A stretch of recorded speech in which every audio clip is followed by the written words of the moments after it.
प्रसिद्ध साहित्यकार वेदाचार्य रामकुमार भारती कविराज वैसे किसी परिचय के मोहताज नहीं है। उन्होंने अपना समस्त जीवन देश, धर्म और लेखनी के नाम समर्पित कर रखा है। हरमन प्रिय कवि हृदय रामकुमार भारती कविराज जहां लेखनी के प्रति समर्पित हैं, वहीं आत्मज्ञान के लिए वे अपने जीवन का बहुमूल्य समय आध्यात्मिक खोज में व्यतीत करते हैं। पिता नरसिंहदास व माता पन्नू देवी के घर गांव अलेवा, जींद, हरियाणा में 2 फरवरी 1956 को जन्मे वेदाचार्य रामकुमार भारती कविराज अब तक लगभग 5600 कविताएं लिख चुके हैं। कविराज के अनुसार उन्होंने पहली रचना प्रभु आन खबर लो 7वीं कक्षा में लिखी। तत्पश्चात उनकी लेखनी नहीं थमी। वेदाचार्य अपने पिता को ही लेखन का गुरु मानते हैं।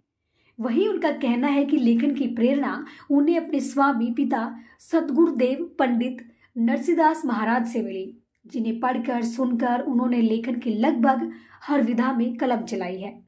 उनकी प्रकाशित पुस्तकों में भोर की ओर, गीता की कसम, आज़ादी की चूंदड़ी, यादें वीर शहीदों की, सभी अनमोल वक्त के बोल, घर तेरा ना मेरा, गजल संग्रह, भारतीय माटी के रंग, हरियाणवी कविताएं, शब्दों की रमझोल, उथला सागर, अधखुले द्वार, अपनी माटी की सुगंध रचनावली प्रमुख है। इसके अलावा उन्होंने 32 प्रबंधक महाकाव्य, 5600 से ज्यादा काव्य रचनाएं, जिनमें गीत, गजल, दोहे, सोरठे छंद, सवैया छंद इत्यादि शामिल है।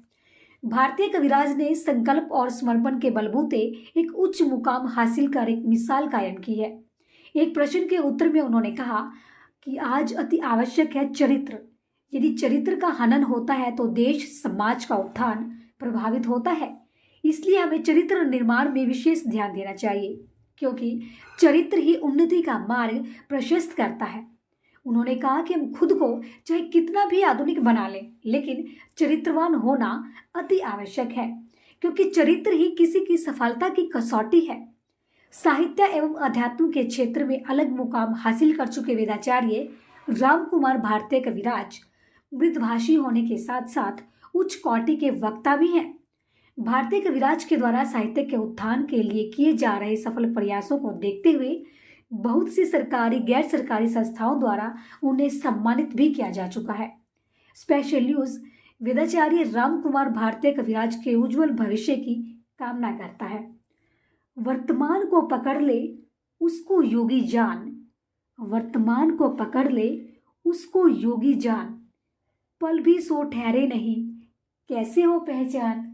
जींद से मीनाक्षी दीवान की रिपोर्ट। भारत माता के दर्शन हुए, मेरी हुई काया आनंद, कलम कवि ने पकड़ ली, लग्या बनावण छंद, लग्या बनावण छंद कवि, जब आंख्या में भर आया पानी, हरियाणे की बोली में झट फूट पड़ी जो सिल्ली वाणी।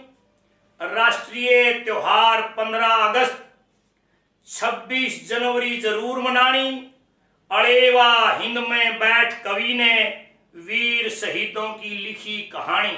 वीर शहीदों आप हमारे मंदिर तीर्थ धाम, करूं तुम्हारे चरणों में सदा बार बार प्रणाम।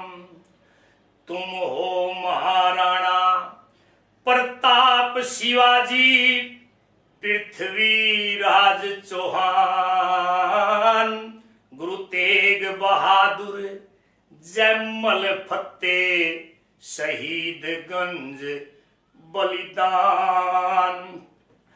बंदा बैरागी मंगल पांडे, सैनिक वीर जवान। नाना साहिब त्याता टोपे, दयानंद ऋषि महान।